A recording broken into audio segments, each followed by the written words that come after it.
In this video, I'm going to show you how to get brushes, specialty brushes from the website Brusheezy. So notice I'm at brusheezy.com, and this is the splash screen. And you want to search. I mean, if you just look here, it looks like you just, there's some cool brushes, but we want photorealistic brushes. So you could search something like smoke and do a search. And you can see all kinds of smoke brushes come up. Some of them are going to be premium, so ignore those. But some of them are looking cool and they are free. Now remember, we want this to look photorealistic, so don't get anything cartoony. All these smokes don't really look cartoony. Let's see what happens when we go, you could look for fire brushes. You could look for just about anything. I'm going to look for the moon.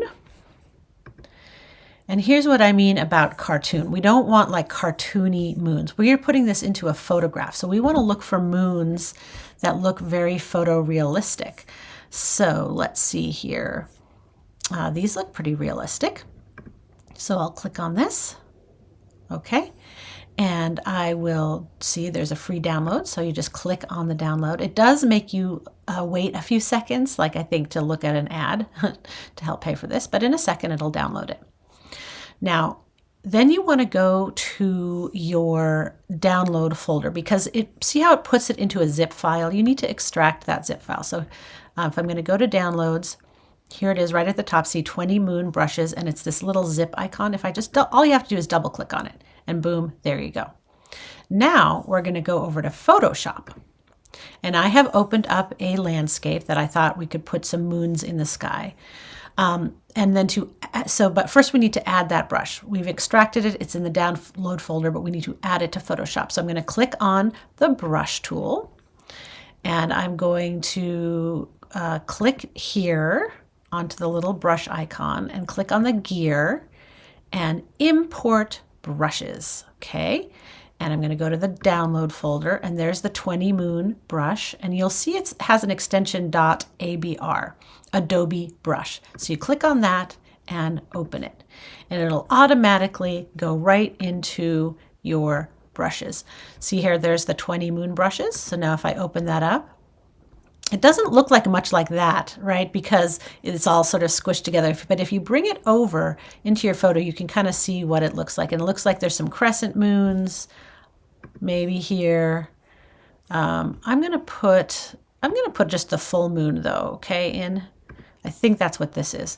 Now, make sure that you are, whoops, I put it on a little too early. Do Command Z. Make sure that you have white or, well, whatever color you want the moon. But if it was on black, it might look kind of weird, right? I'm just going to put it on, maybe I'll put it on a slight gray, okay? A super light gray. So it's going to be whatever that foreground color is. And now, of course, I can use the bracket keys to make it larger or smaller, or right up in here, right, I can do the size. I want it really big because I'm making sort of a surreal landscape here, okay?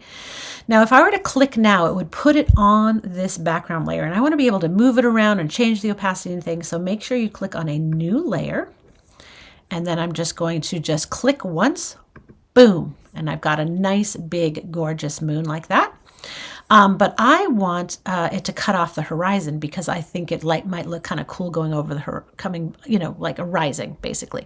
So I'm going to go to my eraser tool, making sure I'm on the moon layer, and I'm going to kind of zoom in. I don't think I want it to be a super distinct hard edge because look at that horizon line. It's kind of soft. So I'm going to go back over here and make sure, yeah, it's about halfway. I think that's probably about right. But just remember you have control over that. I'm going to make my brush a little bit larger, and then I'm literally just going to erase. Here's one little tip in Photoshop you might not know about. If I click once with the brush and then hold down the Shift key and click along a straight edge, see how it makes that nice straight edge? So that was the Shift, holding down the Shift key to allow that to happen. And then I'm just going to erase along here the horizon line. And then I can just erase all this very quickly. So now I have this kind of cool looking start to my surreal collage. I think I wouldn't stop there. So I might add more to the sky, like maybe I want to go, I'm on my brush tool again, maybe I want to pick up, this is the more of like a crescent shaped moon, and I've made it a little smaller, you know, I might add a couple more, and I believe I can rotate this. Once let's say I wanted this to look, you know, more of this way, or so that it mirrors this moon up here, you can actually rotate those different little brush things. But maybe I would add some sort of strange ship in the water or something flying in the sky, because remember, you need to have at least 3 images on that surreal collage. But have fun, and I think Brusheezy brushes can really add a lot to your collage if you want, and it is optional. Have fun.